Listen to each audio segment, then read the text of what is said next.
Bismillahirrahmanirrahim. Assalamualaikum warahmatullahi wabarakatuh. Izin perkenalan. Perkenalkan, nama saya Alia Nur Fadri Rahman, asal dari Pamengpeuk.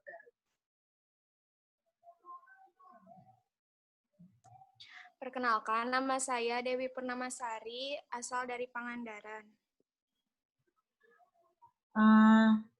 Kami hari ini akan mempresentasikan materi hijab sebagai mahkota wanita penghuni surga untuk memenuhi tugas dari Bapak Dede Ishak Munawar. Yang pertama, slide yang selanjutnya materi yang pertama akan dibacakan oleh saya sendiri. Kita akan mulai dari pengertian hijab. Hijab berasal dari bahasa Arab hijabah yang berarti penghalang. Maksudnya, hijab adalah pakaian yang melindungi para wanita muslim dari aurat mereka. Di antara penerapan maknanya, hijab dimaknai dengan asitar atau penutup, yaitu yang menghalang sesuatu agar tidak bisa terlihat. Demikian juga dengan al-bawab, yaitu pintu, disebut juga sebagai hijab karena menghalangi orang untuk masuk. Asal maknanya, hijab adalah entitas yang menjadi penghalang antara dua entitas lain. Selanjutnya, syarat-syarat seorang wanita jika keluar rumah. Yang pertama, menutupi seluruh badan selain yang dikecualikan. Allah Subhanahu wa Ta'ala berfirman yang artinya, katakanlah kepada wanita yang beriman, hendaknya mereka menahan pandangan mereka dan memelihara kemaluan mereka, dan janganlah mereka menampakkan perhiasan mereka kecuali yang biasa nampak darinya. Dan hendaklah mereka menutupkan kain kerudung ke dada mereka. Quran Surat An-Nur ayat 31. Terdapat perselisihan tajam, apakah wajah dan kedua telapak tangan ini merupakan anggota tubuh yang dikecualikan atau tidak. Namun, para ulama tidak berselisih bahwa menutupnya merupakan amalan yang lebih utama, karena inilah contoh yang dipraktikkan oleh sebaik-baiknya wanita, yaitu para wanita sahabat, tabi'in, dan tabi'in dan tabi'in.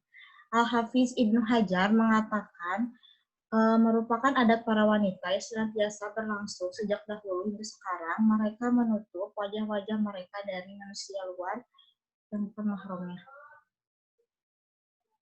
Yang kedua, tidak ketat sehingga menggambarkan bentuk tubuh. Dari Usamah bin Zaid radhiyallahu anhum, dia berkata, Rasulullah Shallallahu alaihi wasallam memberiku baju kityah yang tebal, yang merupakan baju hadiah dari Dihyah al-Kalbi kepada beliau, Rasulullah Shallallahu alaihi wasallam. Baju itu pun aku pakaikan kepada istriku. Nabi Shallallahu alaihi wasallam bertanya kepadaku, mengapa kamu tidak mengenakan baju kityah? Aku menjawab, aku pakaikan baju itu kepada istriku. Nabi Shallallahu alaihi wasallam bersabda, perintahkan ia agar mengenakan baju dalam dibalik kityah itu. Karena saya khawatir baju itu masih menggambarkan bentuk tulangnya. Hadis riwayat Ahmad, Baihaqi dengan sanad hasan. Al-Imam Al-Syukani juga mengatakan hadis ini itu menunjukkan bahwa wanita wajib menutupi badannya dengan pakaian yang tidak dapat menggambarkan badannya. Ini merupakan syarat bagi penutup aurat. Yang ketiga, kainnya harus tebal, tidak boleh tipis dan tembus pandang sehingga menampakkan kulit tubuh. Dalam sebuah hadis sahih, Rasulullah Shallallahu alaihi wasallam bersabda, dua golongan dari penduduk neraka yang belum pernah aku lihat, itu suatu kaum yang memiliki cambuk seperti seekor sapi untuk memukul manusia, dan para wanita berpakaian tapi telanjang. Terlenggak-lenggok, kepala mereka seperti unta yang miring. Wanita itu tidak akan masuk surga dan tidak akan mencium baunya, walaupun baunya tercium selama perjalanan ini dan ini jauhnya. Hadis riwayat Muslim. Yang keempat, tidak menyerupai pakaian laki-laki. Dalam masalah pakaian secara khusus, Abu Hurairah berkata, Rasulullah Shallallahu Alaihi Wasallam melaknat pria yang memakai pakaian wanita dan wanita yang memakai pakaian pria. Hadis riwayat Abu Dawud, Ibnu Majah, Hakim, dan Ahmad dengan sanad sahih.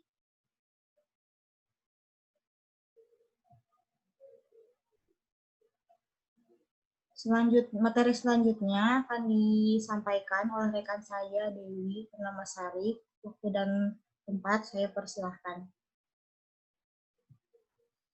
Terima kasih kepada Saudari Alia yang telah memberikan waktunya. Untuk slide selanjutnya, yang mana, Kak?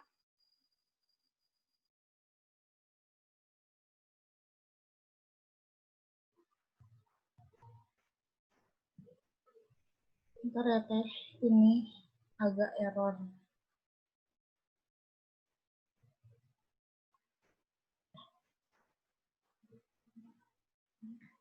Nah, untuk selanjutnya yaitu tidak menyerupai pakaian wanita kafir. Salam pernah bersabda, barang siapa menyerupai suatu kaum, maka dia termasuk golongan mereka. Hadis riwayat Abu Dawud dan Ahmad dengan sanad sahih. Selanjutnya,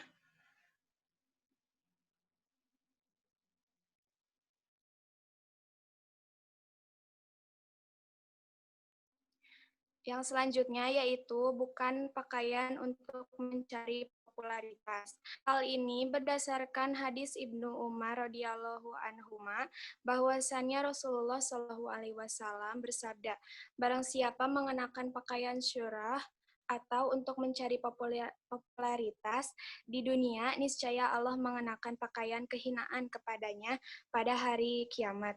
Kemudian membakarnya dengan api neraka. Hadis riwayat Abu Dawud dan Ibnu Majah dengan sanad hasan. Maksud pakaian syurah adalah setiap pakaian dengan tujuan meraih popularitas atau ketenaran di tengah-tengah orang banyak, tidak berbeda apakah pakaian tersebut mahal yang dipakai dengan tujuan berbangga-bangga dengan dunia maupun pakaian yang bernilai rendah yang dipakai seseorang dengan tujuan menunjukkan kezuhudannya dari ria atau pamer. Selanjutnya, tidak diberi parfum atau wewangian. Dari Abu Musa al-Asy'ari radhiyallahu anhuma bahwasannya Rasulullah Shallallahu alaihi wasallam telah bersabda, siapapun perempuan yang memakai wewangian lalu ia melewati kaum laki-laki agar mereka mendapatkan baunya, maka ia adalah pezina. Hadis riwayat Nasa'i, Abu Dawud, Tirmizi, Ahmad, dan lain-lain dengan sanad sahih. Ibnu Daqiq al-Id mengatakan hadis tersebut menunjukkan haramnya memakai wewangian bagi wanita yang hendak keluar menuju masjid, karena hal itu akan dapat membangkitkan nafsu birahi kaum laki-laki. Selanjutnya,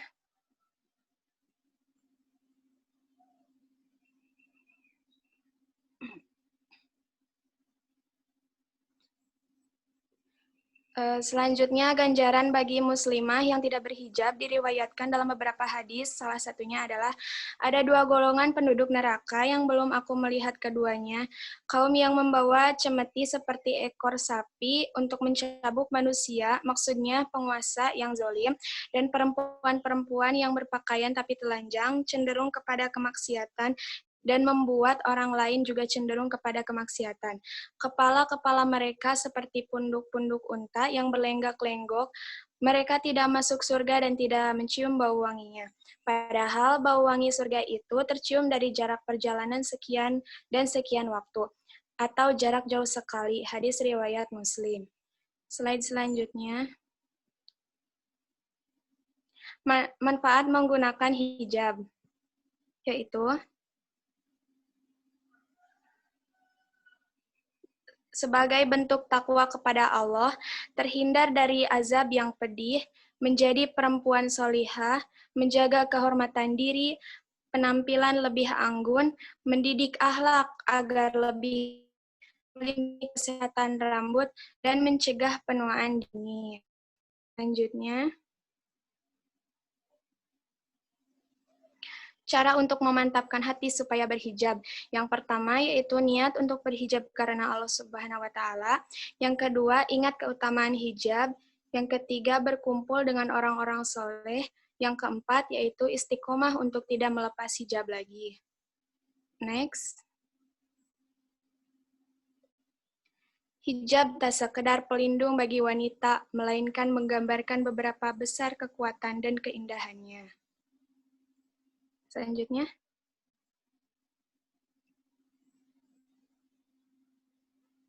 Udah habis ya, Teh? Oh iya. Mungkin sekian presentasi dari kami berdua. Mohon maaf bila banyak kesalahan atau kekurangannya. Wassalamualaikum warahmatullahi wabarakatuh. Waalaikumsalam warahmatullahi wabarakatuh.